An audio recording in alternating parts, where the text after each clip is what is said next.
LAC पर चीन भारत को उकसाने के लिए अपनी सेना की तैनाती बढ़ा रहा है। चालबाज चीन के इस हरकत को देख भारतीय फौज भी पूरी तरह से अलर्ट पर है। सेना प्रमुख जनरल एमएम नरवणे ने कहा है कि चीन की हर गतिविधि पर हमारी नजर बनी हुई है और हम किसी भी हालात से निपटने में सक्षम हैं। जनरल नरवणे ने पाकिस्तान को भी उसके नापाक इरादों को लेकर घेरा है। उन्होंने कहा है कि पाकिस्तान की घुसपैठ कराने की हरकतों की वजह से फिर से फरवरी से पहले जैसे हालात बन रहे हैं। पड़ोसी देशों की साजिशों से जुड़ी खबरों के लिए देखिए टॉप 9 चीन पाक साजिश।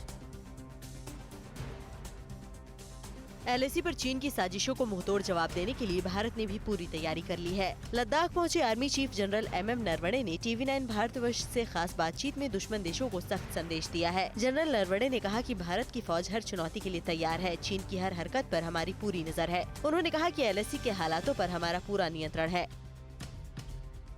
Army chief general MM Naravane ने कहा कि चीन की सभी गतिविधियों पर हमारी नजर है। भारतीय फौज को चीन की कई हरकतों के काफी इनपुट्स मिल रहे हैं। इसी के मुताबिक भारत भी इंफ्रास्ट्रक्चर और सैनिकों के हिसाब से बराबर की तैनाती कर रहा है। लद्दाख में आर्मी चीफ ने फॉरवर्ड एरिया में तैनात जवानों से मुलाकात की और सुरक्षा तैयारियों का जायजा लिया।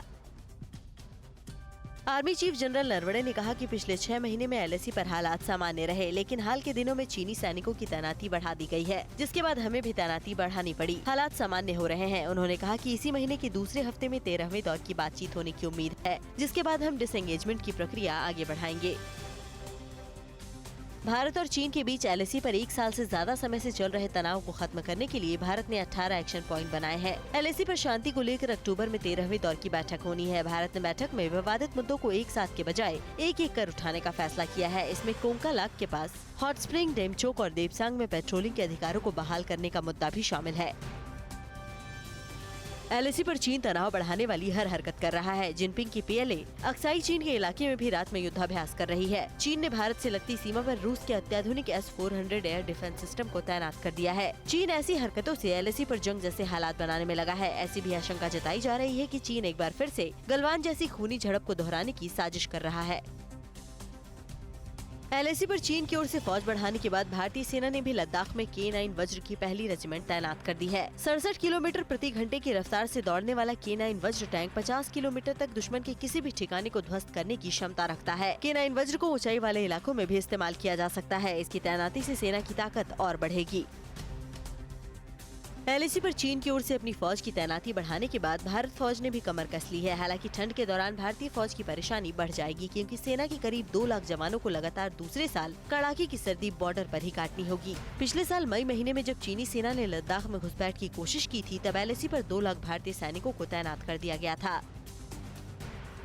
पाकिस्तान के नौशेरा में आज से शंघाई सहयोग संगठन देशों की एंटी टेरर एक्सरसाइज शुरू हो रही है। आतंकवाद के खिलाफ लड़ाई मजबूत करने के मकसद से भारत ने भी इस एंटी टेरर एक्सरसाइज में हिस्सा लेने का फैसला लिया है। इस एंटी टेरर एक्सरसाइज में चीन और रूस के अलावा उज्बेकिस्तान, ताजिकिस्तान, कजाकिस्तान, किर्गिस्तान भी शामिल होंगे। जम्मू कश्मीर में सुरक्षा बलों की सख्ती से बौखलाए आतंकी घाटी में आम लोगों को ही निशाना बना रहे हैं। कल श्रीनगर में आतंकवादियों ने करण नगर में छत्ताबल निवासी मजीद अहमद को गोली मार दी। इलाज के दौरान अहमद की मौत हो गई, जबकि बाटमालू इलाके में आतंकवादियों ने मोहम्मद सैफी डार नाम के शख्स को गोली मार दी। डार को अस्पताल में भर्ती कराया गया है। उत्तर प्रदेश का हाल, 5 साल कितने कमाल। यूपी किस पर राजी, क्या अखिलेश पलटेंगे बाजी। किसान का चेहरा क्या सिर्फ चुनावी मोहरा। ब्राह्मण शंख बजाएगा, किसको कुर्सी दिलाएगा। ओवैसी का प्लान, किसकी तरफ मुसलमान।